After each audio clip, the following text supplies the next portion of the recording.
Okay, hello Cloud Gurus and welcome to this lecture. This lecture is the first lecture in the DNS section of our course, or Route 53 section of our course, and this lecture in particular is just to teach you about DNS. We're not actually going to go into Route 53 too much, so if you do already work in IT and you know everything there is to know about DNS, you can skip this lecture, but if you don't, it's probably worth just understanding the fundamentals, because when you go into the exam, you really do need to understand the different types of DNS records, what a TTL is, what an A record is, etc. So I'm just going to go through this in this lecture now.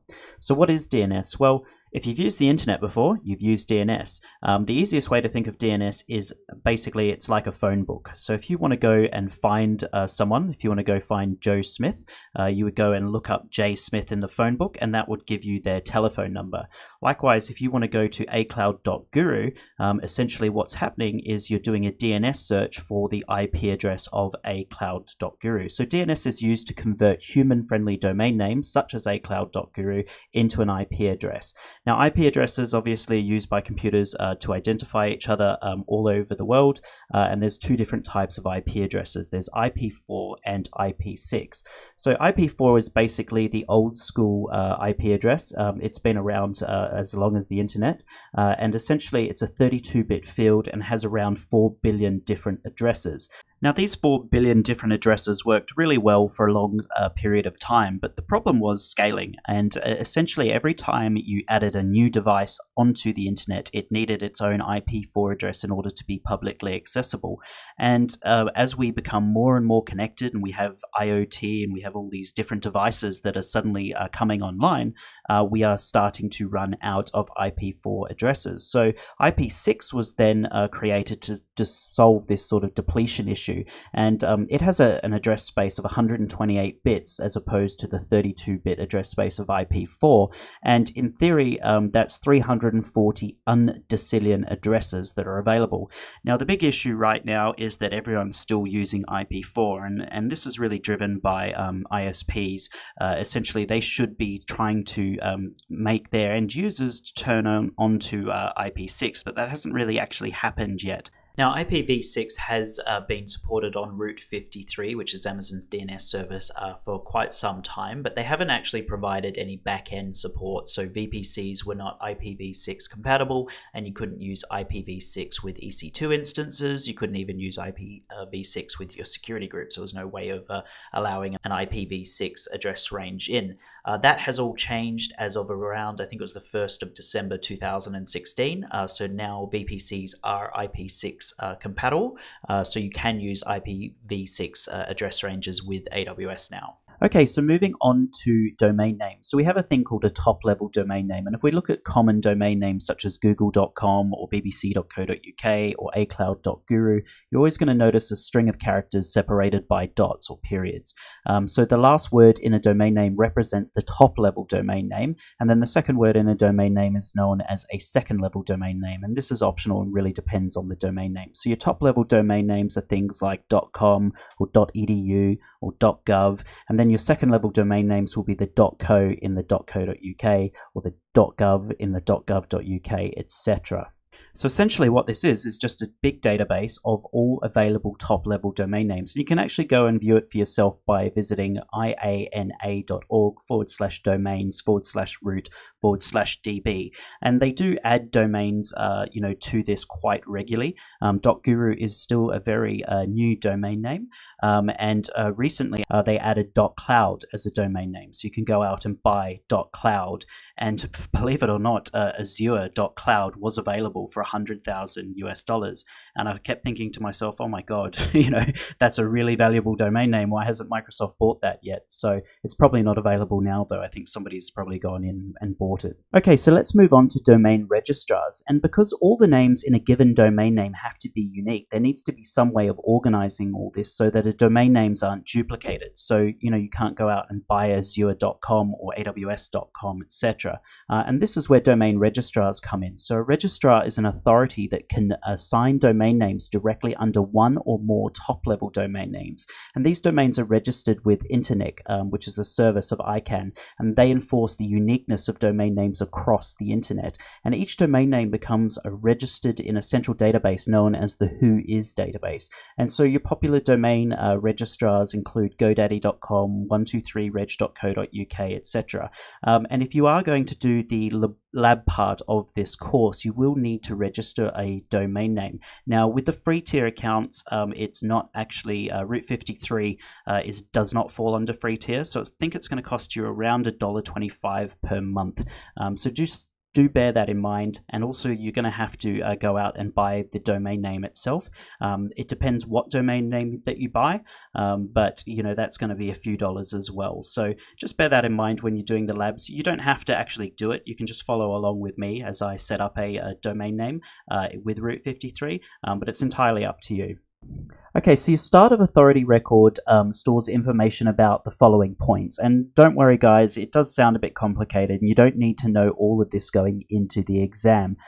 But what it does supply information about is the name of the server that supplied the data for the zone. And most importantly, and this is where you would use it the most, the administrator of the zone. So this will be where you can get their contact details from. So if you need to find out who owns a domain name and you want their email address, for example, the SOA record would contain this. It contains a lot of other things like the current version of the data file, the number of seconds a secondary name server should wait before checking for updates, the number of seconds a secondary name server should wait before retrying a failed zone transfer, the maximum number of seconds that a secondary name server can use data before it must either be refreshed or expired. And then importantly, it also contains the default number of seconds for the TTL to live on for all resource records. And we're actually going to show you how TTLs work in the labs, but I will explain it later on in these slides. Let's move on to NS records. So NS records are really important. NS stands for name server records, and they're used by top-level domain servers to direct traffic to your DNS server, which contains the authoritative DNS records. Now, essentially what happens is when you create a zone in Route 53, you're going to be given a lot of different NS records. You then have to take these NS records to your domain registrar. So if you're using GoDaddy, for example, you would go in to the GoDaddy console. But essentially what you do is you take those NS records and you supply your domain registrar with these NS records, and then that way traffic will be directed over to Route 53. Now, recently Amazon have become a domain registrar, and it makes it a lot easier for you because previously you'd have to go through and use like GoDaddy, register a domain name, and then basically you would have to go create the zone in Route 53, get all the NS records, then update GoDaddy with the NS records in order to get this all to work. But now it's all integrated into the AWS console, so we won't need to worry about GoDaddy or anything when we go through and do it in the labs. We're just going to be using AWS as our domain registrar. So let's move on to A records, and A records are basically the most fundamental type of DNS. So I used the example before that when you type in domain name, it's looking up an IP address. That IP address is the A record. So an A record is the most fundamental type of DNS record, and the A record stands for address. So the A record is used by a computer to translate the name of the domain to the IP address. So www.acloud.guru might point to, and then IP address 123.10.10.80. So we're going to be using a domain name called hellocloudgurus.com for the rest of this section of the course, and that is going to resolve to our Elastic load balancers and then eventually to our EC2 instances. Now, it's important to understand that an Elastic load balancer never has a IPv4 or IPv6 address. Elastic load balancers always just have a DNS name, and we did cover that in the EC2 section of the course, but I'm just going to remind you again.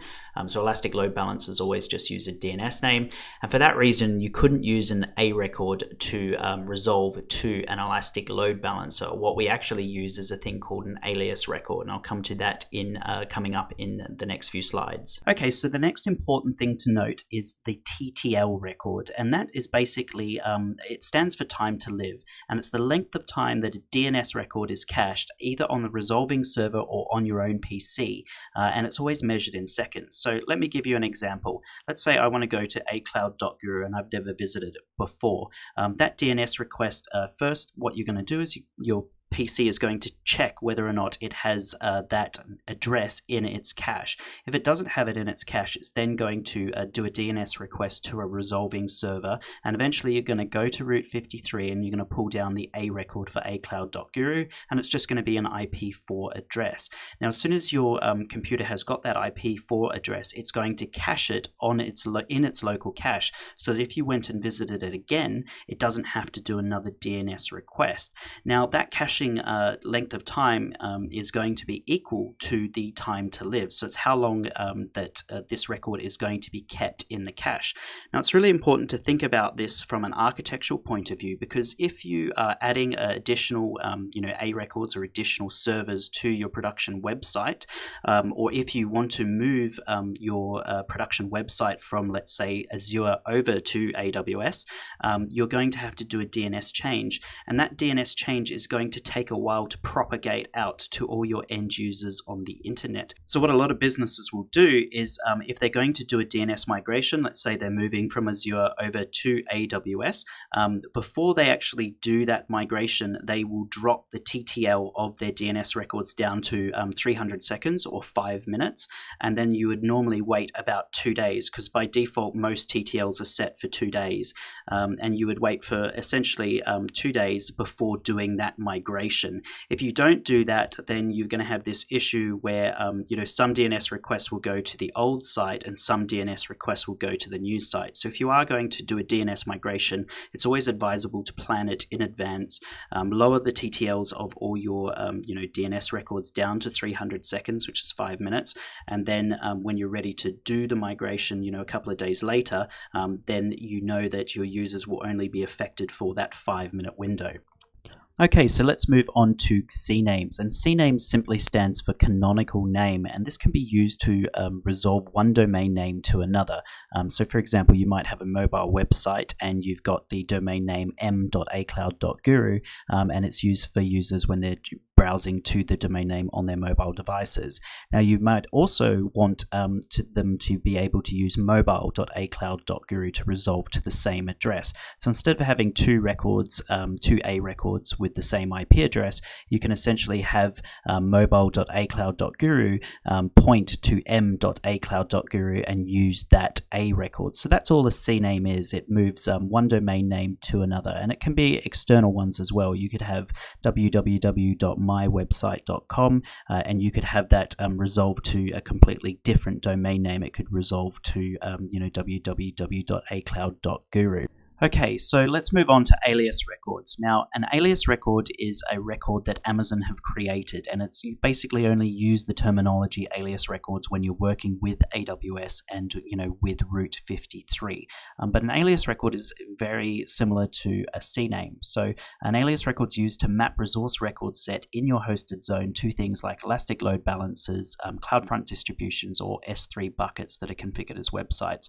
Alias records work very similar to a CNAME record in that you can map one DNS name to another. So you can map www.example.com to another target DNS name, which might be elb1234.elb.amazonaws.com. Now, when you're playing with DNS, and you can try this on GoDaddy as well as Route 53, your naked domain name always must be an A record. You can't set a naked domain name to be a CNAME. And what do we mean by a naked domain name? Well, I just mean the domain name without the www. So acloud.guru, for example, would be the naked domain name. It's also sometimes referred to as the zone apex record. Now, so because you always need an IPv4 address for your naked domain name or for your zone apex record, it used to cause a problem with Route 53 because you can't get the IPv4 address for an Elastic Load Balancer, for example. And even if you could get the IPv4 address for an Elastic Load Balancer, it could change all the time, and you'd have to go in and update your DNS records. So what Amazon Amazon then created was an alias record, and an alias record will automatically map your naked domain name or your Zone Apex domain name to an Elastic Load Balancer, and that's where it's most commonly used, and that's where we're going to see it used in the labs. So alias resource record sets can save you time because Amazon Route 53 automatically recognizes changes in the record sets that the alias record set refers to. So again, I'll give you an example. Example.com points to an ELB, and the ELB's DNS address is lb1 lb-11234.useast1.elb.amazon.com. Now, if the IP address of that load balancer changes, Amazon Route 53 is automatically going to reflect those changes in the DNS answers for example.com without any changes to the hosted zone that contains the record set for example.com. So it's just an easy way of mapping your naked domain name to an Elastic Load Balancer, and that's where you're going to see it most commonly used in production and in the labs going forward. Okay, so that's it for this lecture, guys. Going into the exam, you should remember these 3 exam tips. So Elastic Load Balancers do not have a predefined public IPv4 address. You're not given an IP address when you create an Elastic Load Balancer. You're always given a DNS endpoint. So you always resolve to those Elastic Load Balancers using a DNS name. Now that can cause a problem because if you've got acloud.guru, which is a naked domain name, you always need an IPv4 address to resolve that naked domain name too. So what did Amazon do? Well, they just created alias records. So alias records allow you to resolve a naked domain name, or sometimes referred to as the Zone Apex record, to an Elastic Load Balancer's DNS address, and that's where you're going to see it most commonly used. Another important difference between alias records and a CNAME is that when you're making a request to Route 53 for a DNS record, you are going to be charged for that request if you're using CNAMEs. If, however, you're making a request and it's an alias record, you won't be charged. And for that reason, when you go into the exam and you read through these difficult sort of scenario questions, it will ask you, should you be using an A record here? Should you be using a CNAME here? Or should you be using an alias record? And 9 times out of 10, you want to choose an alias record over everything because you're not going to get charged for it. And it does allow you to map your naked domain name or your Zone Apex record back to an Elastic Load Balancer. Okay, so if you have any questions, please let me know. If not, feel free to move on to the next lecture. Thank you.